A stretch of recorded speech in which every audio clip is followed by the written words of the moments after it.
हाँ, तो यहाँ पे हमने देखा कि A double bond B C है पॉजिटिव चार्ज, तो यहाँ पे हम सिंगल बॉन्डिंग में ले सकते हैं, यहाँ पे हम डबल बॉन्डिंग में ले सकते हैं। कि अगर मैंने यहाँ पे सिंगल बॉन्ड की जगह डबल बॉन्ड भी सोचा और यहाँ पे मैंने केस बना लिया, तो इसका पाई इलेक्ट्रॉन उठकर यहाँ पे पॉजिटिव चार्ज के साथ रेजोनेंस दिखा सकता है, और हम जो स्ट्रक्चर डिराइव करेंगे वो स्ट्रक्चर कुछ इस तरह का हो जाएगा। तो इसका मतलब कहने का सिंपल सेंस ये था कि अगर A डबल बॉन्ड भी C वाला केस सिंगल भी हो सकता है और C वाला केस डबल भी हो सकता है। अगर मैं लोन पेयर वाला केस ही लेना चाहूँ तो लोन पेयर वाला केस लेना चाहता हूँ, तो मैं इस पर्टिकुलर में हम ऐसे ही सोच सकते हैं कि CH3CHOH और यहाँ पे है पॉजिटिव, यहाँ पे है लोन पेयर, और इस पर्टिकुलर में हम इसके साथ ओवरलैपिंग करके डबल बॉन्ड का फॉर्मेशन सोच सकते हैं।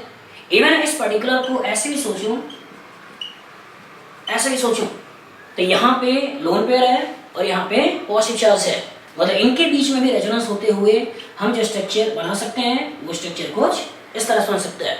मतलब यहाँ भी क्लियर, इस वाले केस में भी यहाँ पे सिंगल बॉन्ड हो सकता है, डबल बॉन्ड हो सकता है। क्लियर, इस केस में ट्रिपल बॉन्ड को छोड़कर यहाँ पे सिंगल बॉन्ड हो सकता है, डबल बॉन्ड हो सकता है। क्लियर, अगर मैं केस लोन पेयर का लेना चाहूँ तो ऐसे भी सोच सकते हैं इस वाले केस में कि OCO और कार्बन डाइऑक्साइड सोचता हूँ, इसका A double bond B C have lone pair, और अगर C के पास लोन पेयर है तो इस इलेक्ट्रॉन का मूवमेंट सोचते हुए हम जो इसका स्ट्रक्चर बनाएंगे वो स्ट्रक्चर कुछ इस तरह से बन सकता है। क्लियर, पॉसिबिलिटी है। लेकिन इस वाले केस में डबल बॉन्ड नहीं हो सकता, क्योंकि अगर आपने डबल बॉन्ड बना दिया तो कार्बन की वैलेंसी डिस्टर्ब हो जाएगी। तो इस केस में डबल बॉन्ड पॉसिबल नहीं है, लेकिन डबल बॉन्ड यहाँ पे पॉसिबल है, डबल बॉन्ड यहाँ पे पॉसिबल है। केवल जहाँ पे पॉसिबल नहीं होगा वो होगा ट्रिपल बॉन्ड, कि अगर आपने ट्रिपल बॉन्ड लगा दिया तो इसकी वैलेंसी सेटिस्फाइड नहीं होती है, इसीलिए ट्रिपल बॉन्ड को छोड़कर इन केसेस में रेजोनेंस पॉसिबल है। क्लियर, और रेजोनेंस के कारण ही हम बात करते हैं कि ये फ्रीडल एसाइलेशन, कि एसाइलेशन में इस कार्बोकेटायन का फॉर्मेशन करते हैं, लेकिन हम रीअरेंजमेंट की बात एसाइलेशन में नहीं करते हैं। उसके पीछे रीजन क्या है कि इसका लोन पेयर इस पॉजिटिव चार्ज को स्टेबल कर देता है, और स्टेबल करने के साथ साथ जो स्ट्रक्चर का फॉर्मेशन करता है वो स्ट्रक्चर ऐसा होता है, और इसमें ऑक्टेट कंप्लीट है, इसमें ऑक्टेट इनकम्प्लीट है। तो ये ज़्यादा स्टेबल सिस्टम है, ये कम स्टेबल सिस्टम है, और ज़्यादा स्टेबिलिटी होने के कारण इस पर्टिकुलर की अमाउंट ज़्यादा, इसका अमाउंट नेग्लिजिबल, मतलब इसका रूप जो भी होगा वो रूप कौन सा होगा, ये वाला। क्लियर, तो इसीलिए इसमें 2 कार्बोकेटायन ही नहीं है, और जब 2 कार्बोकेटायन नहीं है इसलिए रीअरेंजमेंट का केस की बात यहाँ पे हम नहीं करेंगे। तो फिर से बोल रहे हैं कि अगर कभी भी रेजोनेंस देखनी हो कि किन मॉलिक्यूल्स में रेजोनेंस है, किस मॉलिक्यूल में रेजोनेंस नहीं है, तो केवल 3 चीजें दिमाग में रखिए। A double bond B C have positive charge, C have negative charge, C have lone pair, C have free radical, और डबल बॉन्ड ट्रिपल बॉन्ड, ये किसी के साथ भी डबल हो सकता है, C डबल बॉन्ड D और C ट्रिपल बॉन्ड D। अगर दूसरा lone pair negative charge, B है positive charge, A triple bond B C है positive negative free radical lone pair double bond और ट्रिपल बॉन्ड, इन cases में हमें resonance सोचना है। क्लियर, अब हम बात करते हैं कि कैसे हम रेजोनेटिंग स्ट्रक्चर को ड्रॉ करेंगे, how to draw resonating structure, to draw resonating structure. तो पहला पॉइंट जो हमेशा दिमाग में रखना है वो ये है कि हमें ऐसा कोई भी स्ट्रक्चर नहीं बनाना है जो प्रॉपर लेविस स्ट्रक्चर को सेटिस्फाई ना करे। मतलब कभी भी हमें ऐसा कोई कंपाउंड का फॉर्मेशन नहीं सोचना है या पेपर में नहीं बनाना है जिसमें कार्बन की वैलेंसी 5 हो रही हो, क्योंकि कार्बन मैक्सिमम वैलेंसी शो करेगा वो कौन सा होगा, 4। क्लियर, इस केस में कभी भी ऐसा स्ट्रक्चर नहीं सोचना है, फिर से बोल रहे हैं, जिसमें नाइट्रोजन 5 बॉन्ड बना रहा हो। क्लियर, नाइट्रोजन के पास भी जो ऑर्बिटल हैं वो केवल 2s है और 2p है, उसके पास d ऑर्बिटल नहीं है। इसका मतलब सेकंड पीरियड में जितने भी एलिमेंट्स हैं, चाहे वो कार्बन हो, चाहे वो नाइट्रोजन हो, चाहे वो ऑक्सीजन हो, क्लियर, चाहे वो फ्लोरीन ही क्यों ना हो, इस पर्टिकुलर के पास जो वैकेंट ऑर्बिटल नहीं है, तो इसमें कभी भी हम कार्बन के लिए 5 बॉन्ड, नाइट्रोजन के लिए 5 बॉन्ड, ऑक्सीजन के लिए 3 से ज़्यादा 4 बॉन्ड, फ्लोरीन के लिए 2 से ज़्यादा 3 बॉन्ड का फॉर्मेशन हम नहीं सोचेंगे। कोई भी एटम अपनी नॉर्मल वैलेंसी से एक वैलेंसी ज़्यादा बना सकता है अगर उसके पास लोन पेयर है तो। जैसे नाइट्रोजन के पास 1 लोन पेयर है तो वो 3 की जगह 4 बॉन्ड बना सकता है, जैसे अमोनियम आयन की बात करें। ऑक्सीजन के पास 2 लोन पेयर है, क्लियर, तो उसकी नॉर्मल वैलेंसी है 2, लेकिन अपने से एक ज़्यादा बना सकता है, तो इसीलिए H3O+ का फॉर्मेशन कर लेते हैं।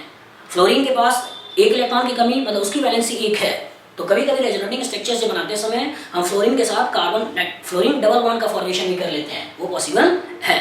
तो पहली कंडीशन ये है कि कोई भी हमें मॉलिक्यूल ऐसा नहीं बनाना है जो प्रॉपर लेविस स्ट्रक्चर ना हो, भले वो उन कंडीशन को सेटिस्फाइड कर रहा हो। A double bond B C है positive negative lone pair free radical, clear, वैसे कंडीशन को सेटिस्फाइड कर रहा हो, कोई दिक्कत नहीं है, प्रॉपर लेविस स्ट्रक्चर होना चाहिए। जैसे मान लो कभी केस ऐसा आ जाए, कभी केस ऐसा आ जाए कि ये पर्टिकुलर बेंजीन से अगर मैंने लगा दिया NH2, तो पूछा जाए कि क्या इसमें रेजोनेंस है, आप कहोगे है। A double bond B C have lone pair, clear, इस नाइट्रोजन का इस डबल बॉन्ड के साथ रेजोनेंस है। लेकिन अगर पूछा जाए कि इसी के ऊपर जब हम प्रोटोनेशन करा दें, अब प्रोटोनेशन कराकर हमने एनिलीनियम आयन का फॉर्मेशन कर दिया, तो उस केस में इस डबल बॉन्ड का इस पॉजिटिव चार्ज के साथ रेजोनेंस नहीं होगा, क्योंकि अगर मैंने इलेक्ट्रॉन का मूवमेंट सोचा तो नाइट्रोजन ओवरऑल बॉन्ड कितने बना लेंगे, 5, जो कि पॉसिबल नहीं है। तो कार्बन कार्बन डबल बॉन्ड के बीच में रेजोनेंस है, लेकिन इस पाई बॉन्ड का इस पॉजिटिव चार्ज के साथ रेजोनेंस नहीं है। इसी तरह से अगर मैंने बेंजीन का अटैचमेंट OH से कर दिया, तो फिनॉल में रेजोनेंस है, A double bond B C have lone pair, लेकिन यही फिनॉल के ऊपर अगर हम प्रोटोनेशन कर दें और ये स्ट्रक्चर बना लें, तो इसके पास पॉजिटिव चार्ज है, तो भी हमें रेजोनेंस नहीं सोचना है, A double bond B C have positive charge, क्योंकि अगर मैंने रेजोनेंस सोचा तो ऑक्सीजन ओवरऑल बॉन्ड कितने बना लेंगे, 4, इसलिए इस केस में इस पॉजिटिव चार्ज का इस डबल बॉन्ड के साथ रेजोनेंस नहीं है। अगर मैंने फ्लोरोबेंजीन सोच लिया, तो फ्लोरोबेंजीन में इस फ्लोरीन के पास लोन पेयर है, और जब इसके पास लोन पेयर है तो ये लोन पेयर इस डबल बॉन्ड के साथ कंजुगेशन में आने से रेजोनेंस दिखा सकता है। लेकिन इन्हीं तीनों लोन पेयर में से फ्लोरीन के पास 3 लोन पेयर है, इसके एक लोन पेयर ने प्रोटॉन के साथ रिएक्शन करके इस तरह के सिस्टम बना लिए, तो अब मैं A double bond B C है पॉजिटिव चार्ज सोचते हुए रेजोनेंस की बात हमें नहीं करनी है, क्योंकि इसमें फ्लोरीन के पास कोई वैकेंट ऑर्बिटल नहीं है जहाँ पे कोई इलेक्ट्रॉन को ले जा सके। इंपॉर्टेंट क्या था कि हमें हर वो स्ट्रक्चर जिसमें प्रॉपर लेविस स्ट्रक्चर का फॉर्मेशन हो रहा हो वही स्ट्रक्चर का फॉर्मेशन करना है।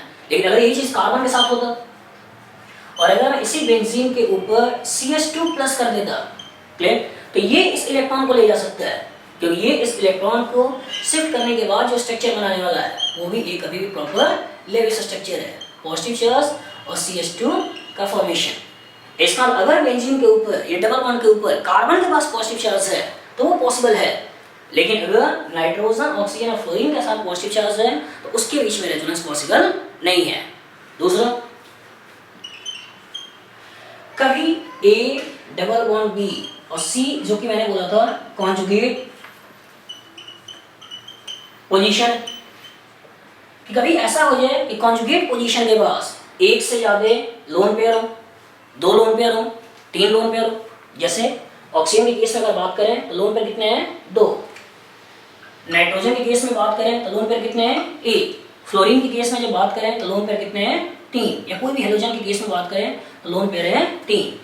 तो कभी कॉन्जुगेट पोजीशन पे एक से ज्यादा लोन पेयर की बात आए तो उन पर्टिकुलर में केवल एक लोन पेयर का मूवमेंट पाई बॉन्ड की तरफ कराना है, दूसरे लोन पेयर को या उससे ज्यादा लोन पेयर जो है क्लियर उस पर्टिकुलर को वैसे ही छोड़ देना है।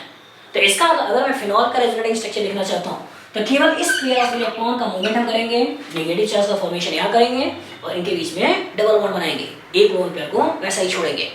इसी तरह से अगर फ्लोरोबेंजीन लिया तो फ्लोरोबेंजीन में भी इस पर्टिकुलर का मूवमेंट करेंगे, यहाँ पे नेगेटिव चार्ज और इनके बीच में डबल बॉन्ड का फॉर्मेशन, क्लियर। तो इंपॉर्टेंट ये था कि अगर कभी भी एक से ज्यादा लोन पेयर कॉन्जुगेट पोजीशन में मौजूद हो तो हमें रेजोनेंस केवल एक लोन पेयर का सोचना है, दूसरे लोन पेयर को वैसे ही छोड़ देना है। इसी तरह से तीसरा, अगर कभी कॉन्जुगेट पोजीशन पे C के पास एक से ज्यादा मल्टीपल बॉन्ड भी हो, जैसे एक डबल बॉन्ड हो सकता है और ट्रिपल बॉन्ड भी हो सकता है, तो इसका ये C triple bond D carbon carbon का भी हो सकता है, कार्बन नाइट्रोजन का भी हो सकता है।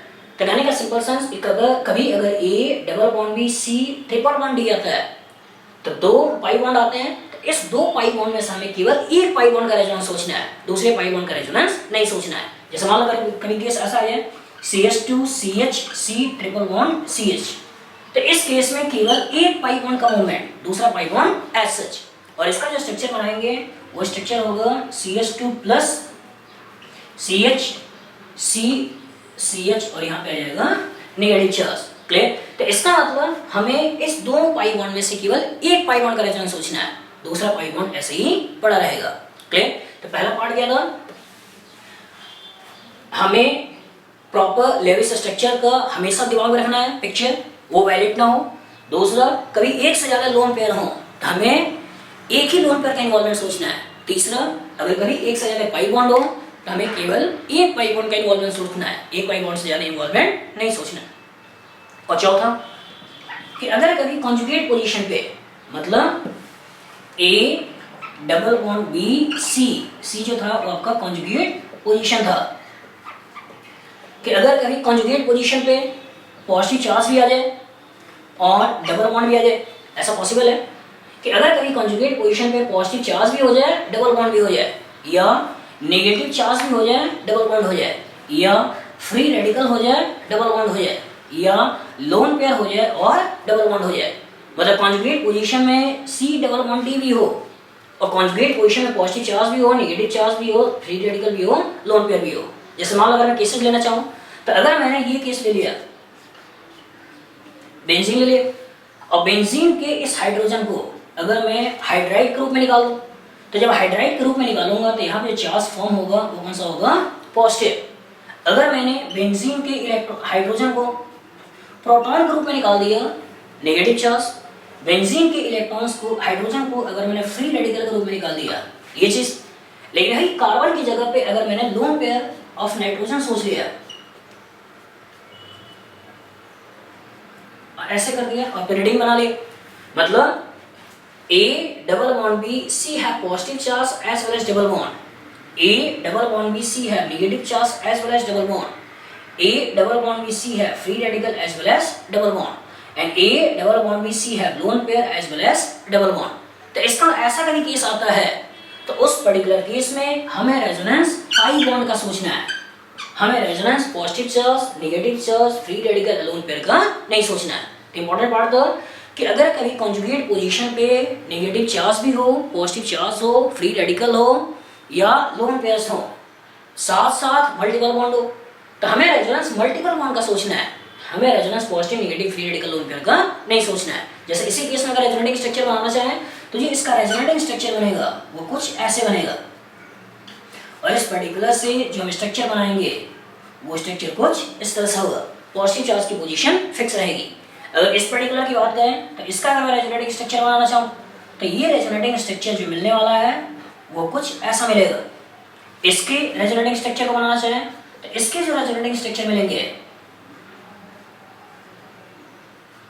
वो कुछ ऐसा मिलेंगे। और इसी तरह इसके अगर मैं रेजोनेटिंग स्ट्रक्चर बनाना चाहूँ तो ये जो रेजोनेटिंग स्ट्रक्चर मिले वो रेजोनेटिंग स्ट्रक्चर ऐसे मिलेंगे। लोन पेयर की पोजीशन अपनी जगह पे फिक्स रहेगी, free radical, negative charge, positive charge की पोजीशन अपनी जगह पे फिक्स रहेगी, उनकी पोजीशन हमें चेंज नहीं करना है। क्लियर? तो अगर ये चार चीजें अच्छी तरह दिमाग में क्लियर रही तो हमें रेजोनेटिंग स्ट्रक्चर बनाना आसान रहेगा। और पांचवा और लास्ट पॉइंट जो है दिमाग में रखना है कि अगर A double bond B C के पास पॉजिटिव चार्ज हो तो इलेक्ट्रॉन का मूवमेंट इधर होगा। अगर A double bond B C के पास नेगेटिव चार्ज हो तो इलेक्ट्रॉन का मूवमेंट इधर होगा। अगर A double bond B C के पास फ्री रेडिकल हो तो उस केस में एक इलेक्ट्रॉन इसका, एक इलेक्ट्रॉन इसका और एक इलेक्ट्रॉन इसी के पास, ऐसा मूवमेंट कराना है। अगर कभी A double bond B C के पास लोन पेयर हो तो इसका मूवमेंट इधर कराना है। कभी अगर ए के पास लोन पेयर, बी के पास पॉजिटिव चार्ज हो तो इसका मूवमेंट इधर कराना है। ए के पास नेगेटिव चार्ज, बी के पास पॉजिटिव चार्ज हो, इसका मूवमेंट इधर कराना है। अगर कभी A triple bond B C के पास पॉजिटिव चार्ज हो, इसका मूवमेंट इधर कराना है। A triple bond B C के पास नेगेटिव चार्ज हो, इसका मूवमेंट इधर कराना है।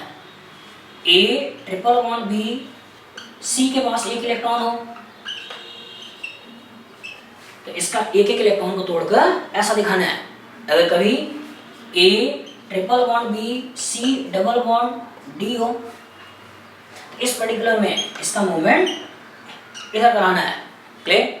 जिसकी इलेक्ट्रॉन नेगेटिविटी ज्यादा हो उधर के साइड मूवमेंट हो जाएगा। अगर मान low carbon carbon triple bond होता तो माइनस आई के बेसिस पे इधर चला जाता, कार्बन ट्रिपल बॉन्ड नाइट्रोजन होगा तो भी माइनस आई के बेसिस में इधर चला जाता। क्लियर? तो इंपॉर्टेंट ये था कि अगर कभी भी सिस्टम में पॉजिटिव आता है तो इसके पास इलेक्ट्रॉन्स है, क्लियर? जब इसके पास इलेक्ट्रॉन है तो जहां पे इलेक्ट्रॉन्स हैं वहां से डेफिशिएंट की तरफ जाएगा, तो इसीलिए मैंने इसके इलेक्ट्रॉन को इसकी तरफ भेजा है, क्लियर? इसके एक इलेक्ट्रॉन को इसकी तरफ भेजा है, इसके इलेक्ट्रॉन्स को इनकी तरफ भेजा है, क्लियर? लेकिन अगर सिस्टम में फ्री इलेक्ट्रॉन्स पड़े हो और एक जगह बॉन्डेड इलेक्ट्रॉन्स हो, तो जो फ्री इलेक्ट्रॉन्स हैं वो बॉन्डेड इलेक्ट्रॉन की तरफ शिफ्ट होते हैं, तो इसीलिए ये इलेक्ट्रॉन इधर के साइड शिफ्ट हो रहा है, और शिफ्ट होने के बेसिस पे नेगेटिव चार्ज इधर और इसका इलेक्ट्रॉन इधर। यही केस ट्रिपल बॉन्ड भी है कि नेगेटिव चार्ज इधर के साइड शिफ्ट हो रहा है और ट्रिपल बॉन्ड का इलेक्ट्रॉन इधर के साइड शिफ्ट हो रहा है। तो हमेशा क्लियर रखिएगा कि इसी कॉन्सेप्ट के द्वारा हमें रेजोनेटिंग स्ट्रक्चर को ड्रॉ करना है। अगर मान लो एक एग्जांपल लेता हूं और एक एग्जांपल में अगर मैंने केस ऐसा सोच लिया, ये केस मैंने फिनॉल का सोच लिया, तो इसका ऑक्सीजन के पास लोन पेयर है, तो केस क्या होगा, A double bond B C के पास लोन पेयर है। तो मैंने क्या बोला था कि A double bond B C के पास अगर लोन पेयर होगा तो लोन पेयर का इलेक्ट्रॉन पाई बॉन्ड की तरफ शिफ्ट होगा। तो इसीलिए जब हम बेंजीन फिनॉल का रेजोनेटिंग स्ट्रक्चर बनाते हैं तो इसके इलेक्ट्रॉन को नीचे भेजते हैं, क्लियर? और नीचे भेजते हुए हम रेजोनेटिंग स्ट्रक्चर ऐसा बनाते हैं। भले ही ऑक्सीजन ज्यादा इलेक्ट्रॉन नेगेटिव एटम है, लेकिन फिर भी ऑक्सीजन का इलेक्ट्रॉन कार्बन की तरफ शिफ्ट होगा, और कार्बन की तरफ शिफ्ट होगा और जो स्ट्रक्चर अब बना होगा उसमें इनमें कोई चेंज नहीं है, तो जिनमें चेंज ना हो उसको सबसे पहले बनाने की आदत डालिए, कोई चेंज नहीं है। इस पर्टिकुलर में एक नए बॉन्ड का फॉर्मेशन हो रहा है, इसको आपने ऐसे बना दिया और इसके साथ यहाँ पे नेगेटिव चार्ज का फॉर्मेशन। फिर A double bond B C के पास नेगेटिव चार्ज, इसको पकड़िए, A double bond B C के पास नेगेटिव चार्ज, तो नेगेटिव चार्ज का मूवमेंट, इसका इलेक्ट्रॉन इधर, ये इलेक्ट्रॉन इधर, क्लियर? जिसमें चेंज ना हो उसको पहले बना लो। तो इनमें चेंज नहीं है इसलिए इसको पहले बना लिया, और इसके इलेक्ट्रॉन्स को नीचे के साइड शिफ्ट कर, और जब नीचे के साइड शिफ्ट करोगे तो यहाँ पे नया बॉन्ड, यहाँ पे नेगेटिव चार्ज। फिर अब इसके इलेक्ट्रॉन को इधर भेजो, तो इसके इलेक्ट्रॉन को इधर भेजते हुए अब हम स्ट्रक्चर बनाने वाले हैं जिसमें चेंज ना है, पहले बना लिया, उसके बाद इसके बीच में और ये नेगेटिव चार्ज, क्लियर? अब यहाँ पे क्या है, अभी भी A double bond B C के पास नेगेटिव चार्ज, तो इस नेगेटिव चार्ज को फिर से इधर भेज दो, और इधर भेजते हुए ओवरऑल जो अब स्ट्रक्चर बन जाएगा और फिर से नया फिनॉल। तो इंपॉर्टेंट था कि ऐसा कोई भी केस आ जाए तो इलेक्ट्रॉनिक मूवमेंट को हमेशा ही दिमाग में रखिए, और अगर आपने इस पर्टिकुलर कॉन्सेप्ट को अच्छी तरह दिमाग में रख लिया तो क्वेश्चन कभी भी गलत नहीं होगा।